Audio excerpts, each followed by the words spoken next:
السلام علیکم ورحمۃ اللہ وبرکاتہ. بسم اللہ الرحمن الرحیم. قوله فذلك الضمیر اما ان يعود.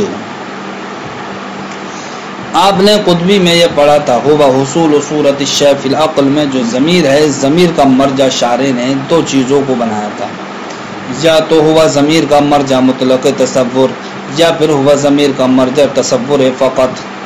یہی دو احتمال پیش کیے تھے، جس میں سے ایک احتمال کو باطل کر دیا تھا. وہ احتمال تھا تصور فقط والا کہ ہوا ضمیر کا مرجع تصور فقط نہیں ہو سکتا. تو اب یہی احتمال ثابت کیا تھا کہ ہوا ضمیر کا مرجع کیا مطلق تصور.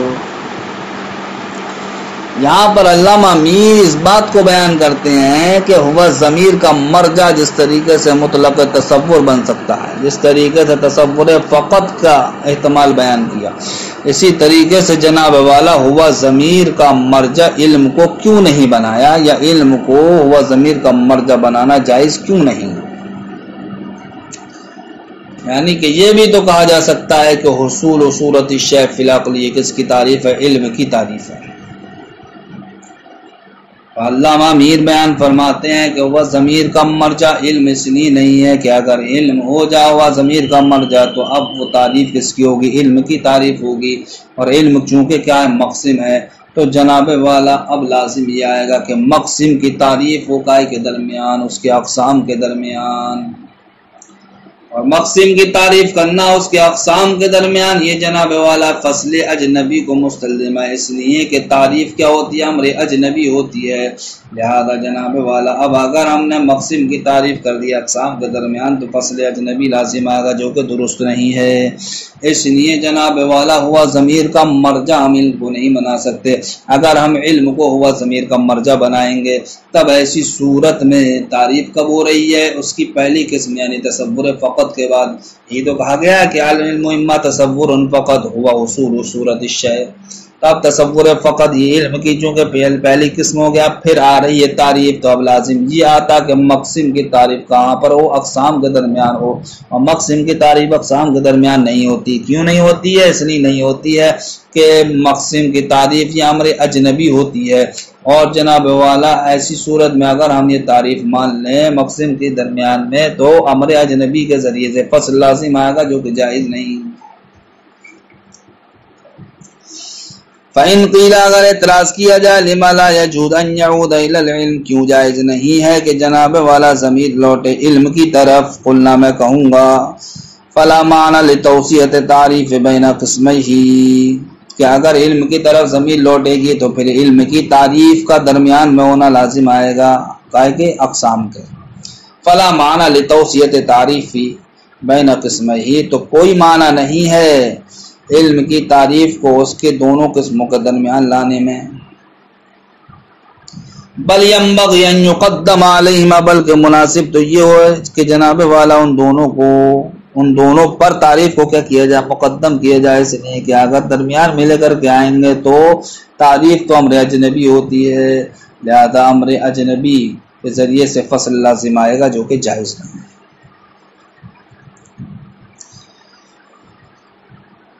اب آپ دوسرے طریقے سے اعتراض کر سکتے ہیں، چلیے صاحب آپ نے علم کو مرجع ہوا ضمیر کا اس لیے نہیں بنایا کہ اگر آپ علم کو بنا دیتے تب ایسی صورت میں جناب والا مقسم کی تعریف کا اقسام کے درمیان میں ہونا لازم آتا.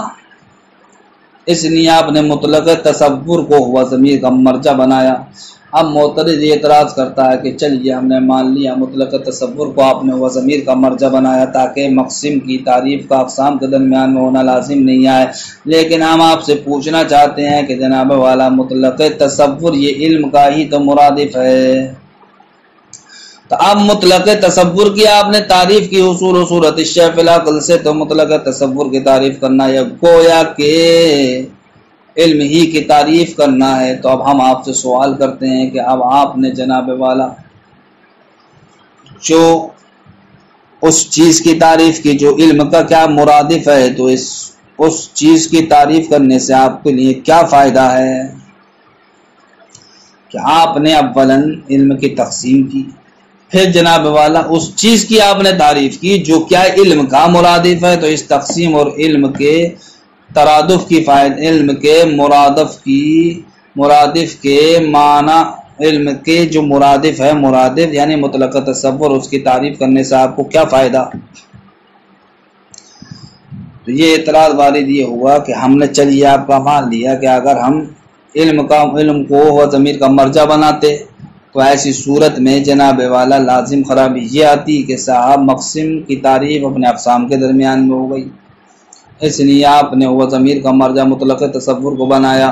معترض نے دوسرا اعتراض کر دیا کہ مطلق تصور کو بنانے کی صورت میں بھی تو یہی خرابی لازم آئے گی، اس لیے کہ مطلق تصور تو علم کا مرادف ہے، پھر آپ نے کیوں مطلق تصور کی تعریف کی؟ تو اسی کا جواب دیتے ہیں کہ ہم نے جو مطلق تصور کی تعریف کی اور علم کی تعریف نہ کی بلکہ علم کی تقسیم بیان کی، تو اس بات پر تنبیہ کرنے کے لیے کہ جناب والا یہاں پر مقصود جو ہے، جو عمدہ ہے یہاں پر وہ تقسیم ہے، تقسیم بیان حاجت میں تعریف نہیں ہے۔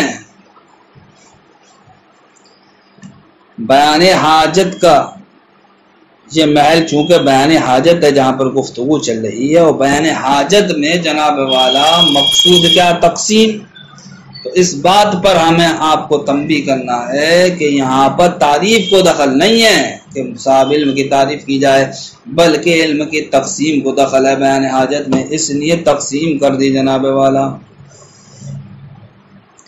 اور علم کی تعریف نہ کی، بلکہ علم کو بوجہ ما جان لینا ہی کیا کافی ہے۔ وہ بوجہ ما جان لیا ہم نے کہ علم کا معنی آتا ہے جاننا، یا پھر جناب والا اس بات پر تنبیہ کرنا ہے کہ جب مطلق تصور کی تعریف کی گئی، یعنی کہ اس چیز کی تعریف کی گئی جو علم کا کیا مرادف ہے، تو اس تعریف کرنے سے ہم کو پتہ چل گیا کہ مطلق تصور جناب والا یہ علم کا مرادف ہے، کوئی انوکھی عجیب و غریب چیز نہیں ہے، بلکہ جناب والا مطلق تصور یہ علم ہی کا مرادف ہے۔ تو ان دو تنبیہ میں سے کسی ایک کے پیش نظر مطلق تصور کی تعریف کی گئی، نہ کہ علم کی تعریف۔ فرماتے ہیں فَإِن قُلْتَ، اگر آپ اعتراض کریں کہ مطلق تصور یہ علم کا مرادف ہے، کما سیصرح بہ، جیسا کہ اس کی صراحت کی گئی، فَمَا الْفَائِدَةُ فِي الْاِفْتِتَاحِ، تو اب کیا فائدہ ہے شروع میں بتقسیم العلم، علم کی تقسیم کرنے سے، ثم بتعریف المرادف الذی، پھر اس مرادف کی تعریف کرنے سے کہ وہ تعریف ہو کہ جس کی تعریف فی الحقیقت، حقیقت میں علم ہی کی تعریف ہے۔ قلت، میں کہوں گا الفائدۃ فی ذلک تنبیہ، اس میں فائدہ کیا ہے؟ تنبیہ کرنا ہے، علی اس بات پر کہ ان التقسیم هو عمدۃ، کہ تقسیم ہی جناب والا عمدہ ہے، فی بیان الحاجت، بیان حاجت میں، دون تعریف ہی نہ کہ اس کی تعریف، لأنہ معلوم بوجہ ما، اس لیے کہ جناب والا علم کی تعریف تو ہم کو بوجہ ما معلوم ہی ہے، وہ کیا ہے کہ علم کا لغوی معنی آتا ہے جاننا، وذالک کافٍ فی تقسیم ہی، اور اتنا ہی جناب والا علم کو بوجہ ما جاننا کیا ہے؟ کافی ہے اس کی تقسیم میں۔ اب التنبیہ جناب والا مطلق تصور کی تعریف اس لیے کی کہ اس بات پر تنبیہ ہو جائے کہ ان تفسیر العلم، کے علم کی تفسیر بذالک، اس سے کرنا جو مشہور و معروف ہے، ففسر مطلق التصور بھی، پھر جناب والا مطلق تصور کی تفسیر کرنا اس سے، یعنی حصول صورت الشیء فی العقل سے، پھر مطلق تصور کی تفسیر کرنا لیے علماء تاکہ جان لیا جاننا مرادف، کہ مطلق تصور یہ علم کا مرادف ہے، کما صرح بذالک، جیسا کہ اس کی صراحت کی ہے مصنف نے اپنے قول تنبیہاً علی ان التصور کما یطلق میں، یعنی کہ قطبی میں آپ نے جانا تھا کہ صاحب علم کی تعریف کو کیوں چھوڑا گیا اور مطلق تصور کی تعریف کو کیوں کیا گیا، تو قطبی میں آپ نے پڑھا تھا اس لیے مطلق تصور کی تعریف کی گئی ہے کہ یہاں پر تنبیہ کرنا مقصود ہے اس بات پر کہ مطلق تصور علم کا مرادف ہے۔ فَإِن قُلْتَ، سے ایک اور اعتراض ارشاد فرما رہے ہیں، اعتراض یہ ہے کہ جناب والا مطلق تصور کی تعریف اس لیے کی گئی تاکہ ترادف کا فائدہ حاصل ہو جائے، تاکہ ترادف کا فائدہ حاصل ہو جائے۔ تو مطلق تصور کی تعریف اس لیے کی گئی تھی کہ اس سے ترادف کا فائدہ حاصل ہو رہا تھا۔ یہاں پر معترض یہ کہہ رہا ہے کہ ترادف کا فائدہ تو ہمیں تقسیم مصنف سے بھی حاصل ہو رہا ہے، کہ مصنف نے جو تقسیم علم کی بیان فرمائی ہے اس تقسیم سے بھی ہم کو ترادف کا فائدہ حاصل ہو رہا ہے. جب تقسیم سے ہی ترادف کا فائدہ حاصل ہو رہا ہے تو پھر مطلق تصور کی تعریف کرنا اور علم کی تعریف کو چھوڑنا اس کا کیا معنی ہوگا. اب جناب والا مصنف کی بیان کردہ علم کی تقسیم سے ترادف کا فائدہ کیسے حاصل ہو رہا ہے. وہ اس لیے حاصل ہو رہا ہے کہ علم کی دو قسمیں ہیں، ایک کا نام ہے تصور فقط اور دوسری قسم کا نام ہے تصور مال حکم. تو یہ جو تقسیم بیان کی گئی اس نے اس بات پر دلالت کی کہ تصور ایسا امر ہے جو مشترک ہے ان دونوں کے درمیان. اس لیے کہ دیکھیے پہلی قسم بھی تصور پر مشتمل ہے، دوسری قسم بھی کیا تصور پر مشتمل ہے، جس سے ہم کو پتہ چلا جناب والا کہ ایسا امر ہے جو ان دونوں کے درمیان کیا ہے، مشترک ہے. کہ تصور جناب والا ایسا امر ہے جو ان دونوں کے درمیان کیا ہے، مشترک ہے. اور مشترک ہونے والی چیز جناب والا کیا ہوتی، مقسم ہوتی ہے. لہذا اب تصور کیا بن گیا، مقسم بن گیا. تو اب تصور مقسم اسی وقت بنے گا جبکہ ہم جناب والا تصور کو کیا مان لیں، علم کا مرادف مان لیں، علم کا مرادف. تو دیکھیے جناب والا اس مصنف کی بیان کردہ تقسیم نے اس بات کی جانب پہنچا دیا کہ مطلق تصور یہ علم کا مرادف ہے. لہذا اب آپ کا یہ کہنا ہے کہ جناب والا مطلق تصور کی تعریف کی نہ کہ علم کی تاکہ ترادف کا فائدہ حاصل ہو جائے. تو اب ہم آپ سے پوچھنا چاہتے ہیں جب یہ فائدہ تقسیم ہی سے حاصل ہو رہا ہے تو اب آپ کے پاس کیا جواب ہے کہ مطلق تصور کی تعریف کی اور علم کی تعریف نہ کی. فَإِن قُلْتَ اگر آپ اعتراض کریں کہ تقسیم العلم لا تصور فقط ولا تصور معه حکم، کہ علم کی تقسیم اس بات کی جانب کرنا کہ علم کی پہلی قسم تصور فقط ہے اور دوسری قسم تصور مع الحکم ہے، یدل یہ دلالت کرتا ہے علی ان اس بات پر کہ تصور کا معنی امر مشترک، ایسا امر ہے جو مشترک ہے بین هذین القسمین، ان دونوں قسموں کے درمیان. تقید تارتن بے اقتران الحکم، جو جناب والا کبھی تو اقتران حکم سے مقید ہوتا ہے، وتارتن بے عدم الحکم، کبھی جناب والا عدم حکم سے کیا ہوتا ہے، مقید ہوتا ہے. فقد علم بذالک، تو اس سے جان لیا گیا کہ ان التصور یطلق علی ما یرادف العلم، کے تصور بولا جاتا اس پر جو علم کا مرادف ہے. ویعم التصدیق، اور جناب والا کیا ہے وہ تصدیق کو عام ہے. تو جب ہمیں مصنف کے بیان کردہ تقسیم سے یہ پتہ چل گیا کہ جناب والا ایک ایسا تصور ایسا امر ہے جو مشترک ہے تصور فقط اور تصور مع الحکم کے درمیان، تو اب مشترک ہونے والی چیز تو جناب والا مقسم ہوتی ہے. لہذا اب پتہ چلا کہ مقسم یہاں پر کیا تصور ہے، تو مقسم تصور اسی وقت بن سکتا ہے جبکہ تصور کو ہم علم کا مرادف مانے. لہذا مصنف کے بیان کردہ تقسیم نے ہمیں اس بات تک پہنچا دیا کہ مطلق تصور یہ علم کا مرادف ہے. فلا حاجت فی ذالک، تو اب جناب والا کوئی حاجت نہیں تھی کس کی، اس بات کی کہ ان یعرف مطلق التصور دون تصور فقط، کے مطلق تصور کی تعریف کی جائے نہ کہ تصور فقط کی. لہذا اب اعتراض پھر اپنی جگہ ہے کہ آپ نے مطلق تصور کی تعریف کیوں کی جب ترادف کا فائدہ تقسیم مصنف سے ہی حاصل ہو رہا ہے. لہذا یہ مقام تقسیم تھا تو پھر تصور فقط کی آپ کو تعریف کرنا چاہیے تھی یا پھر علم کی آپ کو تعریف کرنا چاہیے تھی، لیکن آپ نے مطلق تصور کی تعریف کی. اب بیچ میں سے کوئی انسان جواب دیتا ہے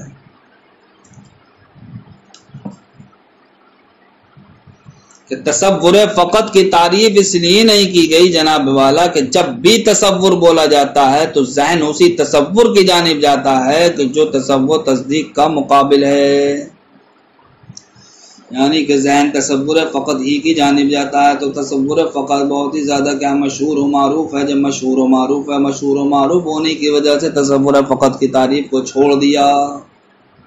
یہ بیچ میں سے کسی نے جواب دیا کہ مطلق تصور کی تعریف کی گئی، تصور فقط کی نہیں کی گئی. تو بیچ میں سے ایک صاحب نے جواب دیا کہ تصور فقط کی تعریف اس لیے نہیں کی گئی کہ تصور فقط کا معاملہ کیا مشہور و معروف ہے کہ جب بھی لفظ تصور بولا جاتا ہے تو ذہن اسی تصور کی جانب زیادہ ہے جو تصدیق کا قسیم و مقابل ہے. واما اطلاق تصور، تصور کا بولا جانا علی ما یقابل التصدیق، اس پر جو تصدیق کا مقابل ہے، فذلک معلوم، تو یہ معلوم ہے، من المتعارف المشہور، اور جناب والا کیا مشہور و متعارف ہے، تو مشہور و متعارف ہونے کی وجہ سے اس کی تعریف کو چھوڑ دیا۔ ولا مدخل فیہ للتعریف، اور جناب والا تعریف کے لیے اس میں کوئی دخل نہیں ہے، یہ بھی ظاہر ہے۔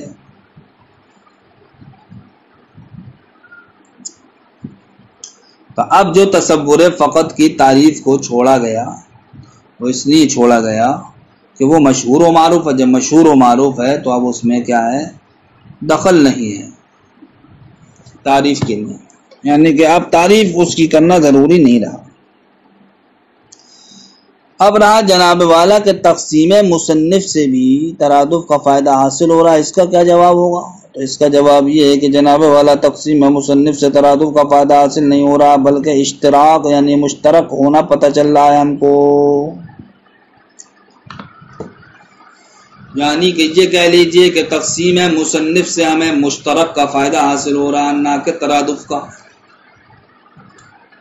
کیونکہ تقسیم مصنف سے ہمیں یہی تو پتہ چلا کہ ایک ایسا تصور ہے جو جناب والا دونوں کے درمیان کیا مشترک ہے، تو تصور کا مشترک ہونا پتہ چلا، تصور کا مشترک ہونا پتہ چلا صرف۔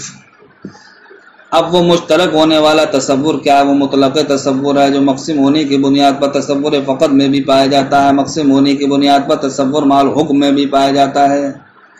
لیکن جناب والا تقسیم مصنف سے کہیں پر بھی یہ پتہ نہیں چلا کہ جناب والا تصور کا اطلاق تصور فقط پر بھی ہوتا ہے، یہ پتہ نہیں چلا۔ تقسیم مصنف سے صرف یہی تو پتہ چلا کہ ایک ایسا تصور ہے جو دونوں کے درمیان مشترک ہے، بس اتنا پتہ چلا، بات ختم ہو گئی۔ تو ایسا تصور جو دونوں کے درمیان مشترک ہے وہ مطلق تصور ہے، لہذا مطلق تصور تک تقسیم مصنف سے رسائی ہوتی ہے۔ لیکن جناب والا تقسیم مصنف سے تصور فقط کا ہم کو پتہ نہیں چلتا ہے۔ تو اب تقسیم مصنف سے جناب والا صرف اس بات کا پتہ چلنا کہ ایک ایسا تصور ہے جو مشترک ہے دونوں قسموں کے درمیان، تو صرف تقسیم مصنف سے ہمیں مشترک کا فائدہ حاصل ہو رہا ہے، ترادف کا فائدہ حاصل نہیں ہو رہا ہے، اس لیے کہ ترادف کے لیے تو جناب والا یہ ضروری ہے کہ جہاں تقسیم مصنف مطلق تصور تک ہم کو پہنچائے، وہیں جناب والا تقسیم مصنف تصور فقط تک بھی ہم کو پہنچائے۔ تقسیم مصنف اگرچہ ہمیں مطلق تصور تک پہنچا رہی ہے لیکن تصور فقط تک نہیں پہنچا رہی ہے۔ جب تصور فقط تک نہیں پہنچا رہی ہے یعنی کہ تقسیم مصنف سے ہمیں تصور فقط کا معنی سمجھ میں نہیں آ پا رہا ہے، اگرچہ مطلق تصور تک ہمارا ذہن پہنچ جا رہا ہے، تو اب تصور فقط کا معنی سمجھ میں نہ آنا یا تصور فقط تک ذہن کا نہ پہنچنا، مطلق تصور تک ذہن کا پہنچنا، یہ اس بات کی دلیل ہے کہ تقسیم مصنف سے ترادف کا فائدہ حاصل نہیں ہو رہا ہے۔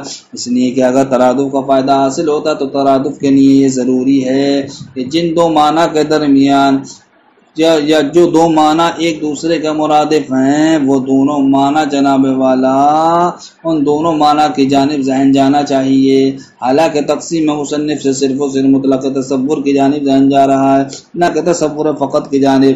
اس لیے جناب والا تقسیم مصنف سے ترادف کا فائدہ حاصل نہیں ہو رہا۔ جب تقسیم مصنف سے ترادف کا فائدہ حاصل نہیں ہو رہا، اس لیے یہاں پر مصنف علیہ الرحمٰن نے مطلق تصور کی تعریف فرمائی۔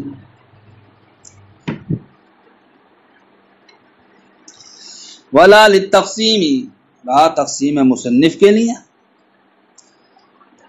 فرماتے تقسیم مصنف کو بھی کوئی دخل نہیں ترادف میں، اذ لم يعلم منه، اس لیے کہ تقسیم مصنف سے نہیں جانا گیا، الا اطلاقه، مگر یہ کہ تصور کا بولا جانا، علی المعنی المشترک، معنی مشترک پر، دون اطلاقی علی خصوصیت القسم الاول، نہ کہ تصور کا بولا جانا قسم اول پر خاص کر، یعنی کہ تصور فقط پر تقسیم مصنف کی کوئی دلالت نہیں ہے بلکہ صرف و صرف مطلق تصور پر دلالت ہے۔ قل تو میں کہوں گا حال ما ذکرتا وہی ہے جو آپ نے ذکر کیا کہ یہاں پر مطلق تصور کی تعریف کو پیش کرنے کا کوئی مقام نہیں تھا، حال تو یہی ہے جو آپ کہہ رہے ہیں، لیکن جناب والا مطلق تصور کی جو تعریف ہو گئی تو اس تعریف میں تنبیہ ہے اس بات پر کہ جناب والا یہ مطلق تصور علم کا مرادف ہے۔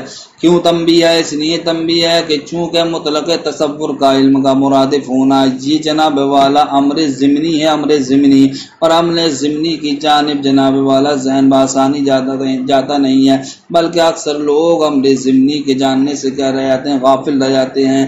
تو اب وہ غافل نہ رہیں امر ضمنی کو جاننے سے، اس لیے یہاں پر مصنف نے کیا کر دی؟ تنبیہ کر دی کہ جناب والا تنبیہ اس لیے کر دی کہ تعریف جب مطلق تصور کی کر دی تو مطلق تصور کی تعریف کرنا یہ تنبیہ کرنا ہے اس بات پر کہ مطلق تصور علم کا مرادف ہے۔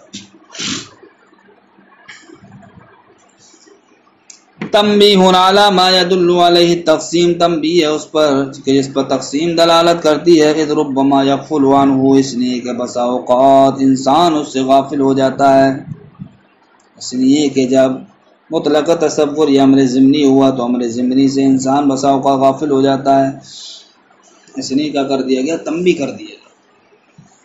فرماتے ہیں وَلِهَذَا التَّنْبِيهِ فَائِدَةٌ، اور اس تنبیہ کے لیے اور بھی دوسرے فائدے ہیں، سَتَظْهَرُ عَنْ قَرِيبٍ، جیسا کہ عن قریب ظاہر ہوگا۔ السلام علیکم ورحمۃ اللہ۔